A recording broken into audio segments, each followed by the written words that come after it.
Welcome to another episode of Roll Up a Power. So get your blunts rolled and your drink poured. Alright, so for this one, I'm gonna speak on another prison story, right? So man, is prison is a whole nother world. I'm not gonna lie to you. I'm glad that I did went there, It showed me to some stuff that a lot of people would never see in life, And it ain't for a lot of people, to be honest. But for some people it is. People like me, a high head, real tempered, uh, easily buzz uh, pressure pipes with me because I don't play that. Like, I really had to learn how to humble myself, and prison was the place for it. Other than that, I probably would have never learned. I was just a high head ass motherfucker, short tempered, didn't play no motherfucking games, want all the smoke. So while I was in there, I ran into this old guy named Doc.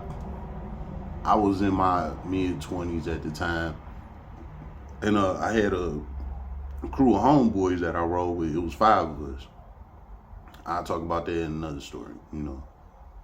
But we was all young guys around the same age, all getting out together. It was crazy how our crew formed, but everything happened for a reason. So we already had our own little team. We was doing our thing. We was good.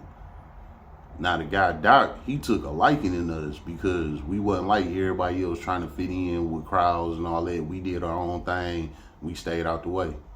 Doc was in his 50s. We was in our 20s.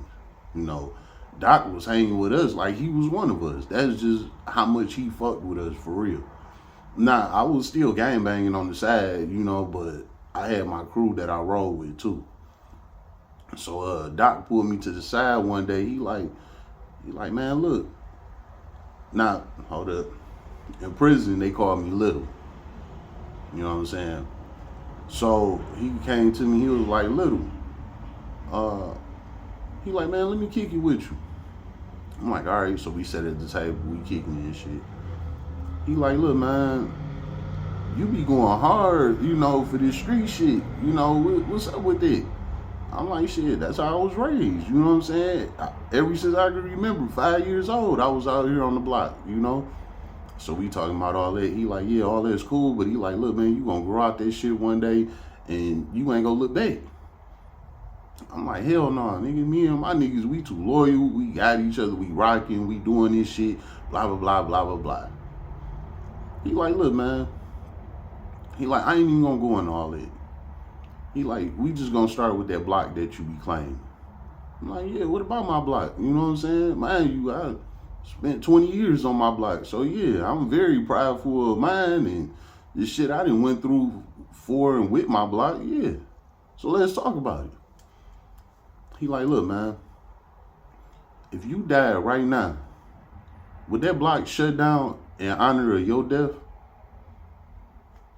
I had to think about it. I was like, nah. He like, well, what you claiming it for? You don't own it. It ain't gonna do nothing for you if you die right now. It's gonna continue on. New people gonna keep on moving into them houses on your block. More young guys gonna come up, get to claiming your block or go claiming against your block, whatever the case is. And you dead and gone. And not one time is your block gonna say, hey, Little stood up for the block. Y'all better shut that shit up. Y'all better wear his shirts. Y'all better hold his name high. I mean, Doc was hitting me with some low blows. I'm like, damn, fuck me up.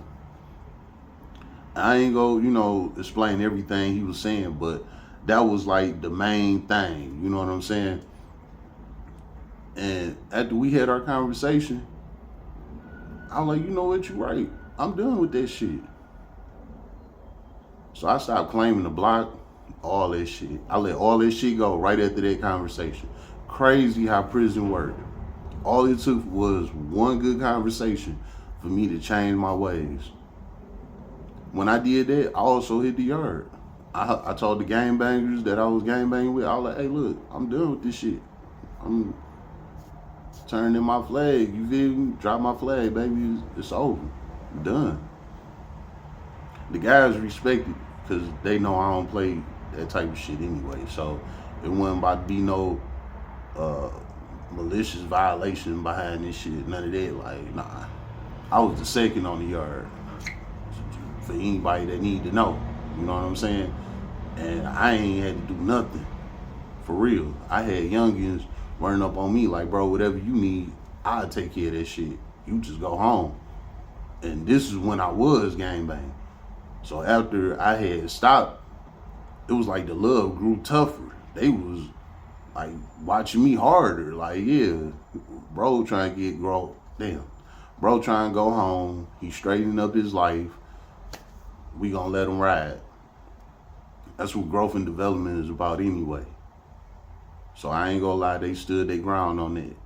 And they let me walk. I mean, it would have been what it would have been anyway. But I walked up out of there with no problems, And it was all because I had that conversation with Doc that made me change my thinking. It was my mentality, And when I changed that mentality, man, I got spared because I could have been doing more time in prison. I could have got killed in there. I could have got stabbed. Anything could have happened to me. Gang banging and being on tip and all that, I gave that shit up and I just started thinking harder about my life and what I'm going to do when I get out.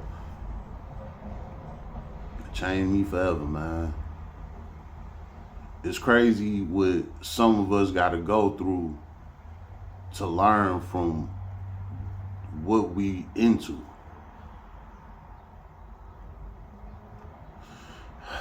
It's been another episode of Roll Up a Pull Up. Get your blunts rolled and your